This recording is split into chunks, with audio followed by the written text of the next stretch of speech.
인공지능, AI 있잖아요. 이게 지금 수천억 달러를 그냥 빨아들이는 블랙홀 같아요. 근데 좀 이상하지 않으세요? 그 어마어마한 돈이 대체 다 어디로 사라지는 걸까요?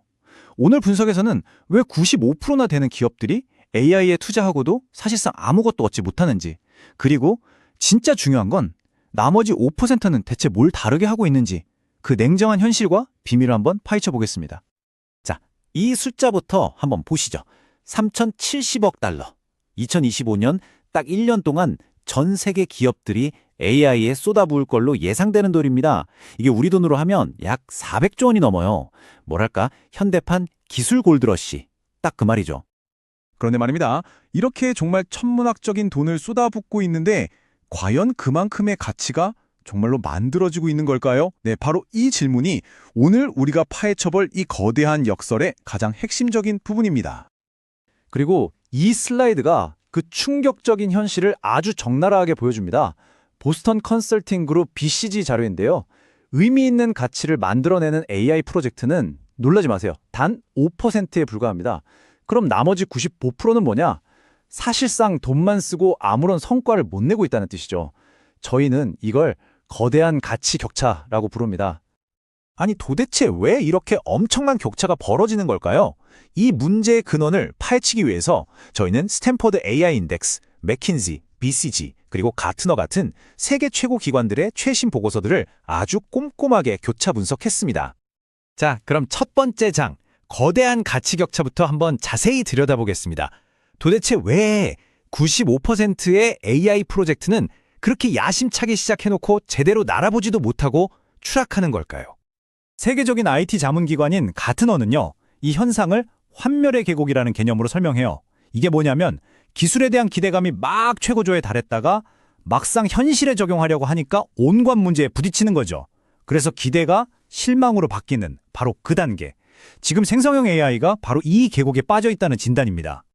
실패의 첫 번째 핵심 원인은 MIT가 지적한 학습 격차입니다. 그러니까 대부분의 기업용 AI 도구들은요, 한번 만들어지면 그걸로 끝이라는 거예요. 현장 사용자들의 피드백을 받아서 스스로 더 똑똑해지거나 계속 바뀌는 업무 환경에 적응하는 법을 배우질 못하는 거죠.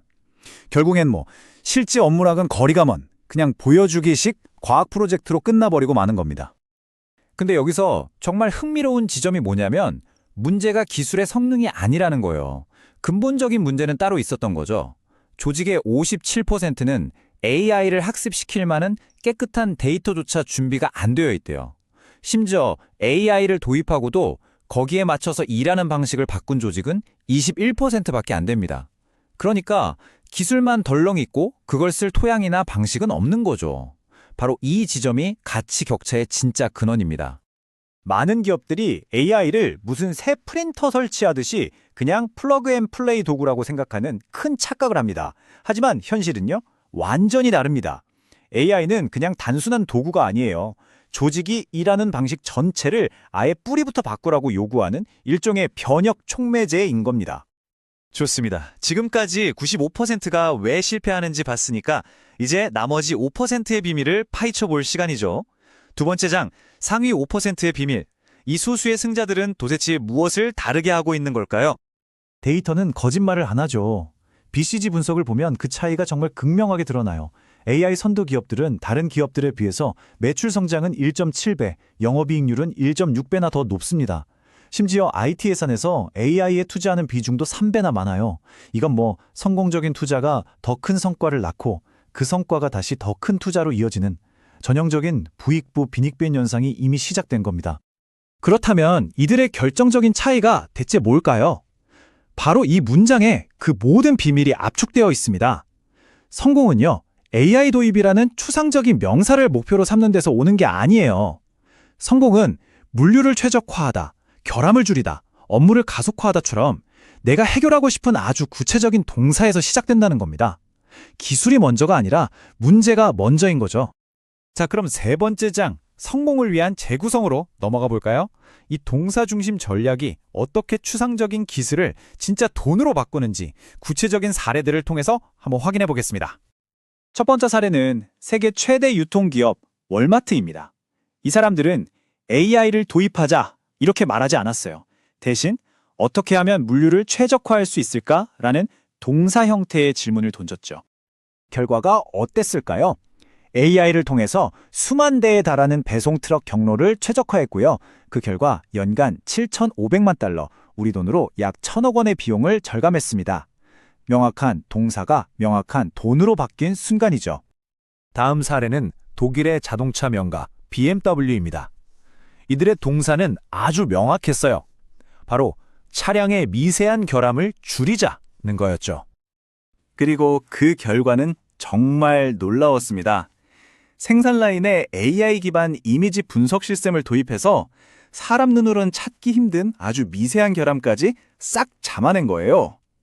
그 결과 차량 결함 발생률을 무려 60%나 감소시킬 수 있었습니다. 마지막 사례는 금융 대기업 JP모건입니다. 이들이 해결하고 싶었던 동사는 바로 수만 페이지에 달하는 복잡한 금융계약서 검토를 자동화하자는 것이었습니다. 그 결과는 정말 입이 떡 벌어질 정도입니다. AI가 이 작업을 대신하면서 연간 36만 시간에 달하던 변호사나 분석가들의 수작업을 자동화해버렸어요. 이게 어느 정도냐면 한 사람이 꼬박 40년 내내 해야 할 일을 AI가 매년 대신해주고 있는 셈입니다. 자, 이제 마지막 장입니다. 현재의 성공 사례를 넘어서 AI가 어디로 향하고 있는지 그 미래를 한번 들여다보죠. 에이전트의 미래. AI의 다음 진화는요, 단순히 정보를 주는 걸 넘어서 자율적으로 행동하는 단계로 나아가고 있습니다. 그럼 에이전트 AI라는 게 뭘까요? 쉽게 말해서 지금까지 AI가 똑똑한 조언가였다면 에이전트 AI는 일을 알아서 척척 처리해주는 자율적인 비서에 가깝다고 보시면 됩니다. 복잡한 목표를 딱 던져주면 그걸 달성하기 위해서 스스로 계획을 세우고 학습하고 심지어 직접 행동까지 하는 그런 시스템이죠. 그리고 이 미래는 우리가 생각하는 것보다 훨씬 더 빠르게 다가오고 있습니다. BCG는 에이전트 AI가 만들어내는 가치가 2025년에는 전체 AI 시장의 17%를, 그리고 불과 3년 뒤인 2028년에는 거의 30%에 육박할 거라고 예측합니다. 이건 그냥 단순한 트렌드가 아니에요. 시장의 판도를 완전히 뒤바꿔버릴 거대한 파도인 거죠. 지금까지 우리의 가장 큰 고민은 여기에 머물러 있었어요. 바로 환각 현상이죠. 혹시 AI가 잘못된 정보를 진짜인 것처럼 말하면 어떡하지? 바로 이거였습니다. 하지만 AI가 스스로 행동하는 시대가 오면 질문의 무게가 완전히 달라집니다. 우리의 새롭고 훨씬 더 무서운 질문은 바로 이게 될 겁니다. AI가 스스로 잘못된 행동을 해서 손해를 끼치면 어떡하지? 정보의 정확성을 넘어서 행동에 책임을 물어야 하는 시대. 우리는 지금 바로 그 거대한 전환의 문턱에 서 있습니다. 여러분의 조직은 이 새로운 질문에 답할 준비가 되어 있습니까?